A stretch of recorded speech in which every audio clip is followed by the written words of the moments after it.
En la década de los 90, el Estado argentino inició su retirada de muchas actividades. La producción petrolera también sufrió el embate de las políticas neoliberales. YPF, como otras empresas estatales, padeció un proceso de reestructuración y privatización que puso fin a toda una época. Con la desregulación del mercado y la conversión de los contratos, la industria local se internacionalizó. ¿Cómo se llevó a cabo este proceso? ¿Cuáles fueron los sectores involucrados? Estos son los temas de nuestro último programa del ciclo.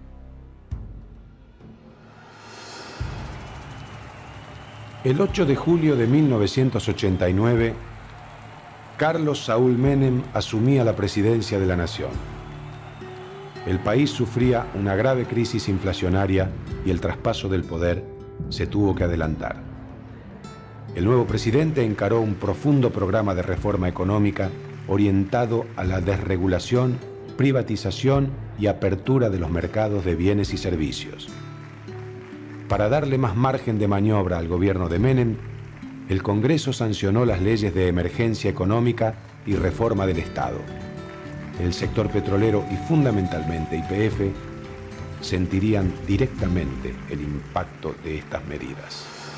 Acá en 1989 nace la segunda época. Es una época en que todo el periodo de una empresa y de una política petrolera nacional se es reemplazada por una política de entrega, donde ya no se respeta la soberanía, no se respeta el petróleo como bien esencial, no se respeta el petróleo como bien estratégico, que esto no se discute en el mundo, excepto en Argentina. Argentina tenía una democracia, pero tenía una democracia débil todavía, con poco sustrato de educación cívica por un lado, y por un alto endeudamiento en el cual estaba sumido el país, fundamentalmente en la dictadura militar. Es decir, la dictadura militar nos dejó prácticamente un país de rodillas, vencido en las Malvinas, endeudado y con poco sentimiento, digamos, de lo que es el interés nacional.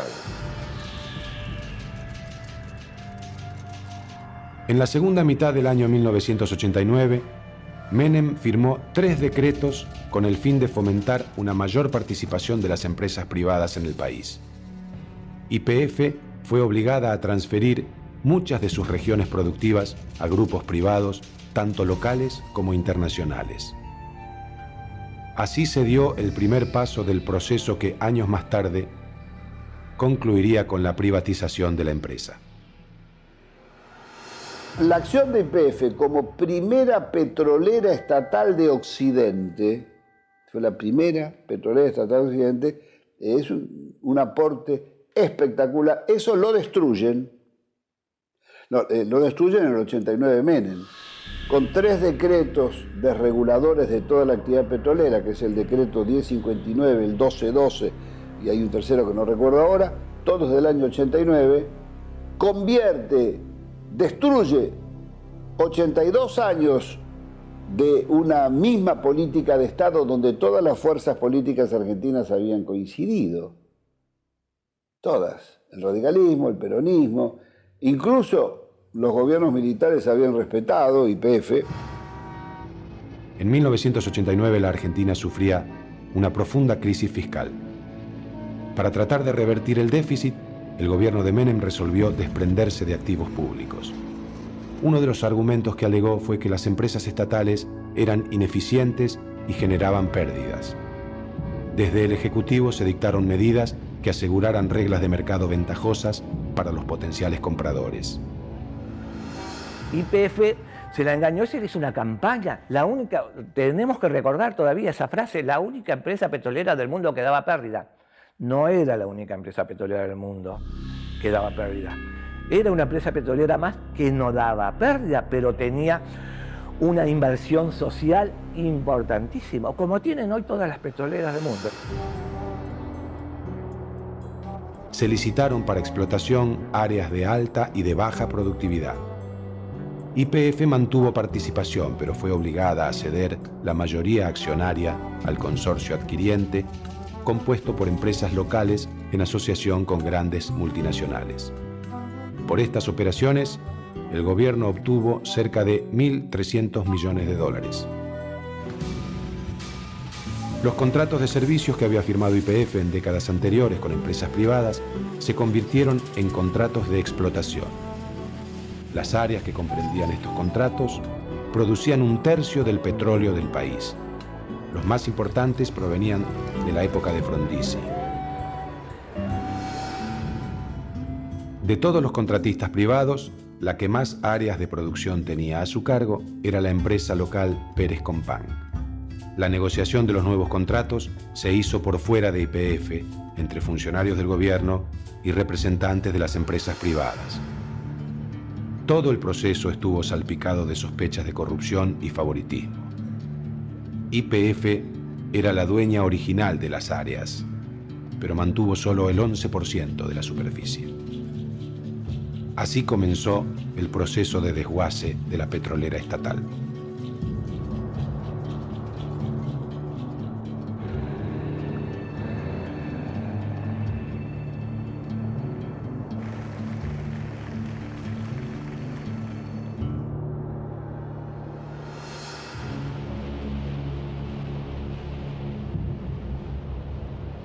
Los decretos de 1989 eliminaron toda la regulación vigente.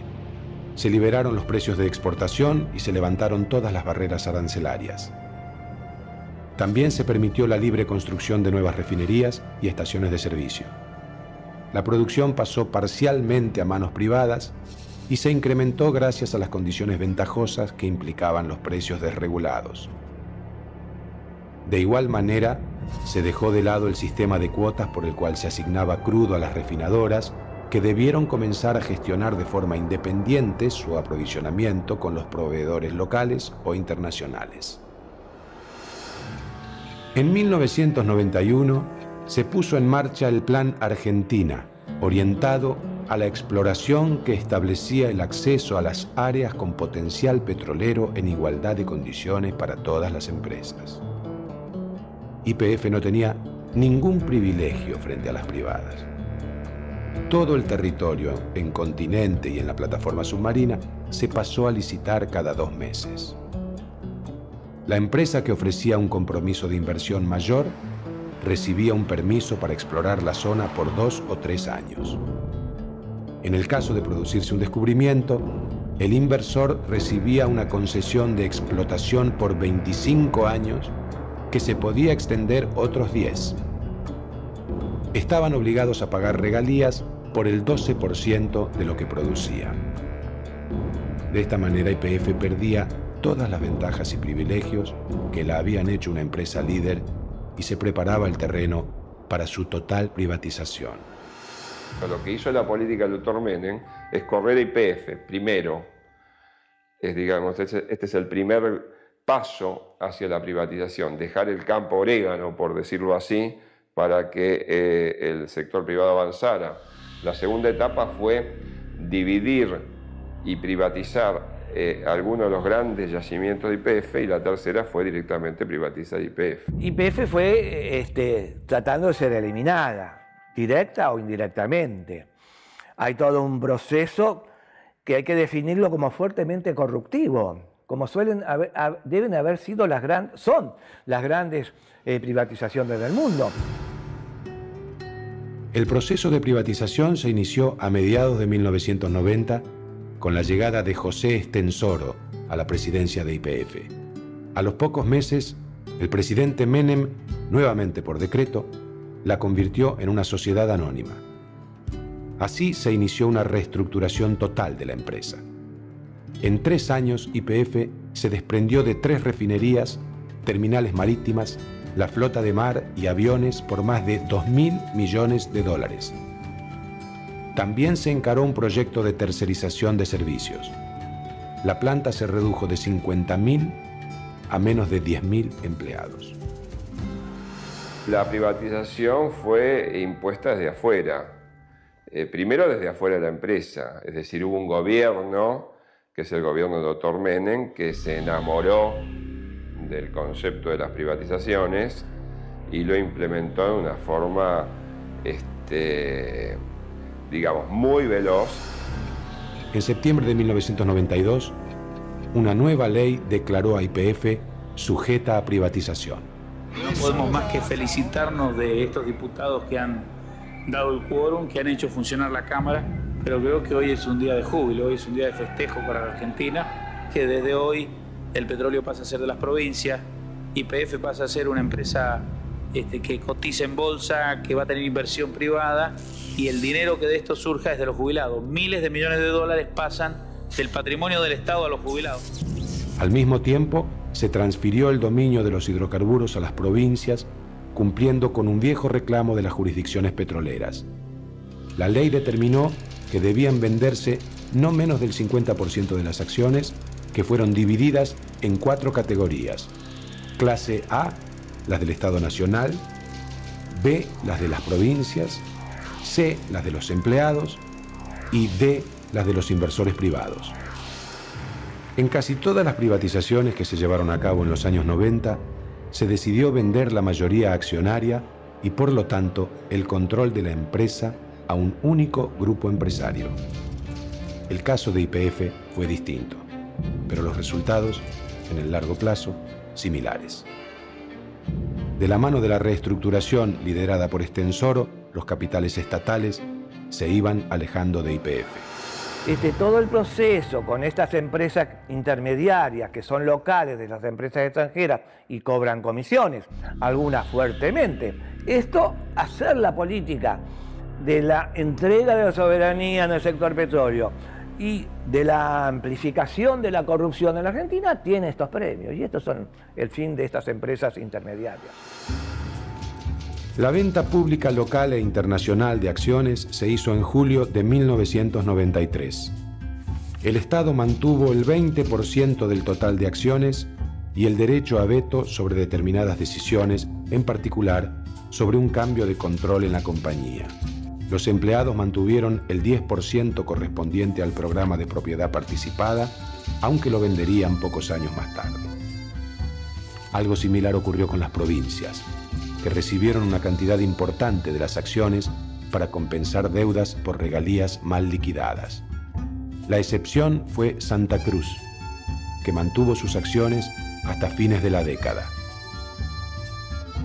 Como consecuencia de estas ventas, creció el número de acciones en manos de inversores privados locales e internacionales.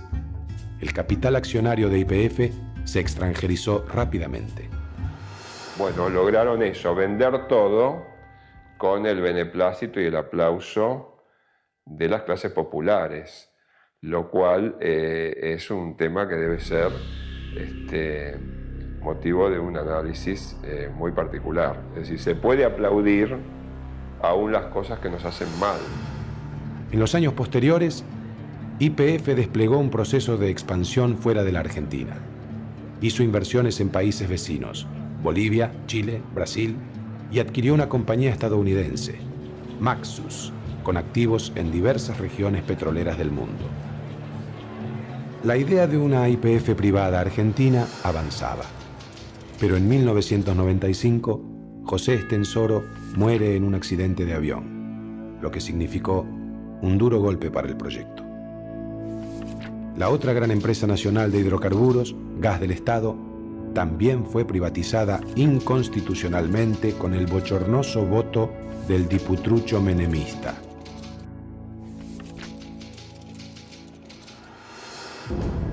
Con el ciclo de privatizaciones, el Estado argentino entregó el control de sus recursos energéticos. Esta política tendría graves consecuencias para la economía nacional. Pérdida de las 2 principales empresas de la Argentina, que eran empresas públicas, YPF y Gas del Estado, ¿no es cierto? Fue un impacto en cadena hacia toda la economía nacional. Yo te lo puedo resumir en el hecho que estas 2 empresas le aportaban al Tesoro Nacional entre 8 y 10 mil millones de dólares anuales. Cuando esto dejó de ingresar al Tesoro Nacional, pensamos que YPF, la primera privatización, 5.000 y pico de millones, 5.000 y pico de millones, era menos de lo que ingresaba en un año. Al perder esto, ¿qué hizo el gobierno Menem? Pedía deuda externa para cubrir ese agujero.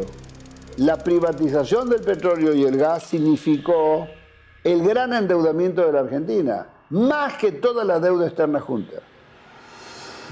El petróleo está presente donde menos lo esperamos.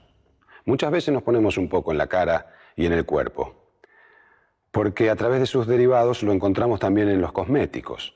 Este es solo un ejemplo de la importancia que tiene el petróleo en la vida actual y el por qué es tan difícil reemplazarlo. Hay muchas industrias que dependen de él para poder elaborar sus productos.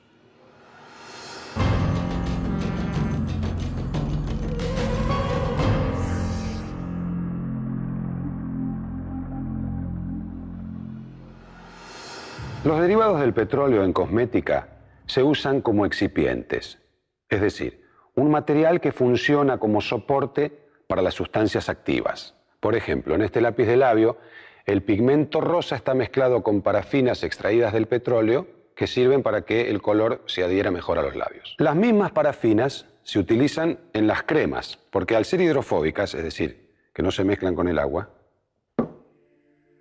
la crema dura más tiempo en la piel. Huele mejor que el petróleo.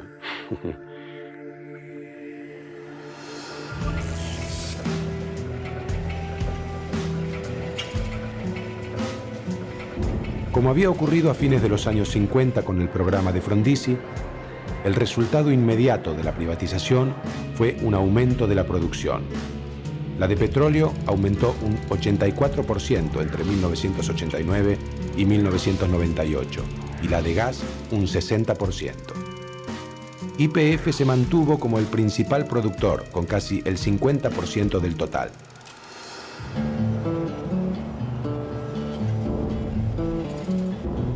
Las empresas privadas no se concentraron en la exploración de nuevas zonas, sino en aprovechar mejor las áreas ya descubiertas. Esta estrategia permitió un aumento inicial de las reservas, pero al no haber inversiones importantes en la exploración de nuevos yacimientos, la producción petrolera nacional llegó a un techo. El mayor escándalo que se ha producido acá, uno es dejarle a los privados el manejo de las reservas. Los privados son concesionarios porque la ley vigente dice en su artículo 1, sigue diciendo lo que decía el artículo 40 de la Constitución del 49. Los recursos hidrocarburíferos son propiedad imprescriptible e inalienable de la nación. Está concesionada su extracción, pero no hay ningún control sobre las reservas. YPF continuó desmembrándose. Vendió las refinerías de Dock Sud, Campo Durán y San Lorenzo. Las refinerías existentes realizaron mejoras en sus plantas, pero no construyeron nuevas instalaciones. El nivel anual de procesamiento aumentó escasamente. Las privadas volcaron el aumento de producción al mercado externo. En 1997 se exportó el 42% de la producción. Las grandes obras que se construyeron en esos años estuvieron orientadas en este sentido. Se construyó un oleoducto de 424 kilómetros que unía la cuenca neuquina con el puerto chileno de Concepción. En relación con el gas, se construyeron 5 gasoductos para unir las cuencas argentinas y los mercados chilenos, otro para exportar gas a Brasil por Uruguayana y uno a través del Río de la Plata para unir la red argentina con Montevideo. El negocio era exportar, sin preocuparse del mercado interno ni de las reservas a futuro. El control del Estado fue pobre. Entonces, bueno, tenemos un Estado que no solo vendió, sino que además ingenuamente dijo, vendo y ahora me puedo dedicar a otras cosas. Cerró oficinas, degradó el nivel del funcionariado, tuvo dosis de funcionarios muy pequeñas como para hacer tareas muy grandes, no llevó más estadísticas, a veces fue ridículo y le confirió a las propias empresas privatizadas que hicieran las estadísticas públicas. El proceso de privatización de los años 90 terminó por consolidar un grupo de compañías petroleras locales que habían dado sus primeros pasos algunas décadas antes como proveedores y contratistas de YPF. Pérez Companc, Bridas, Astra, Petrolera San Jorge, Plus Petrol y Tec Petrol pasaron a ocupar un rol más importante.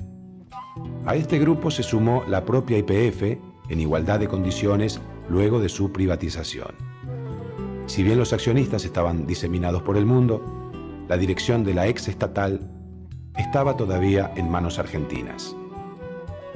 A fines de los 90, el deterioro de las condiciones financieras internacionales y regionales puso presión sobre las compañías locales. Pequeñas en relación con las grandes petroleras internacionales, se encontraron con dificultades para obtener capital y financiamiento en condiciones competitivas. Las principales empresas locales fueron vendidas a empresas extranjeras.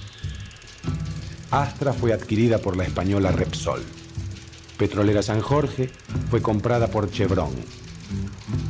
Pérez Companc vendió todos sus activos petroleros a la estatal brasileña Petrobras.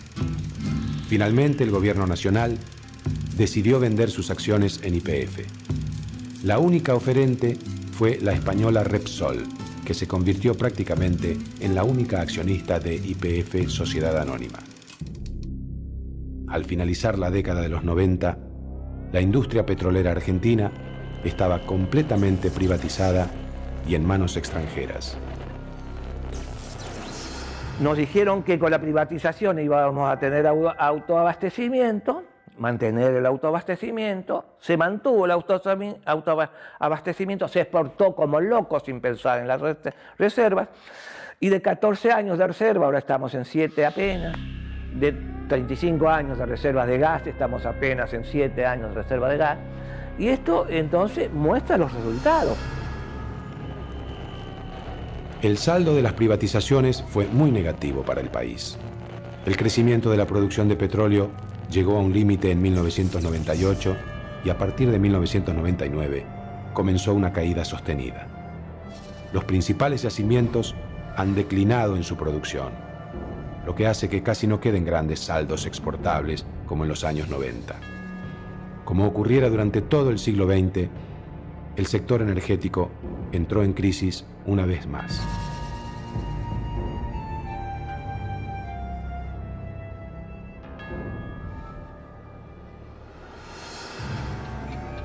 En noviembre de 2001, la Argentina sufrió la crisis económica y política más grave de su historia.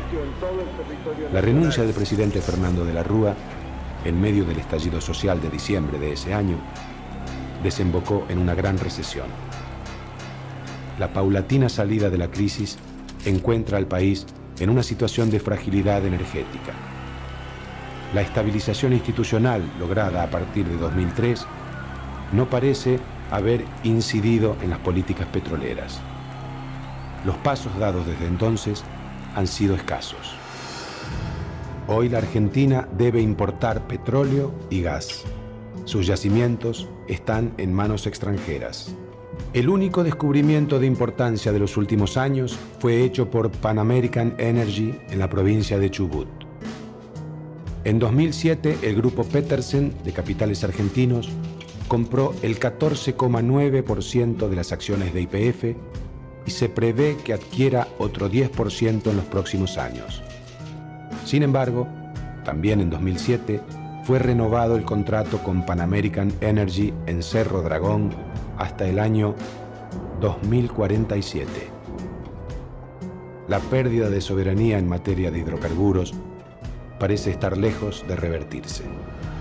El 13 de diciembre de 2007, donde se cumplieron los 100 años del petróleo, no hubo festejos. La Argentina todavía se merece el festejo por los 100 años y alguien que sea capaz de mirar 20 o 30 años adelante y nos pueda decir cómo se recupera el ritmo de crecimiento que Argentina no debió haber perdido nunca. El futuro energético del país parece estar orientado a la integración con los países productores del Mercosur, como Venezuela, Bolivia y Brasil. El desarrollo de biocombustibles como el biodiesel y el etanol podría ser una alternativa para sustituir a los hidrocarburos. Otra opción es la reactivación del desarrollo de la energía nuclear, como se está dando en muchos países de Europa. Durante el siglo XXI, la energía será aún más importante de lo que fue en el siglo XX. Recuperar la soberanía energética y generar políticas sustentables es uno de los grandes desafíos para los gobiernos por venir. Este fue el último programa del ciclo. Por lo tanto, quiero despedirme con un dato mirando hacia el futuro. Según los expertos, las reservas de combustibles fósiles están disminuyendo rápidamente. Coinciden casi todos en que en los próximos 30 años se acabarán. Entonces quiero presentarles a dos nuevos combustibles que se están produciendo en base a vegetales. Ellos son Juan Carlos Biodiesel y Roberto Etanol. Señores espectadores, espero que se lleven muy bien con ellos y de esta manera los podamos convertir en los combustibles del futuro. Muchas gracias, fue un verdadero placer para mí. Hasta la próxima.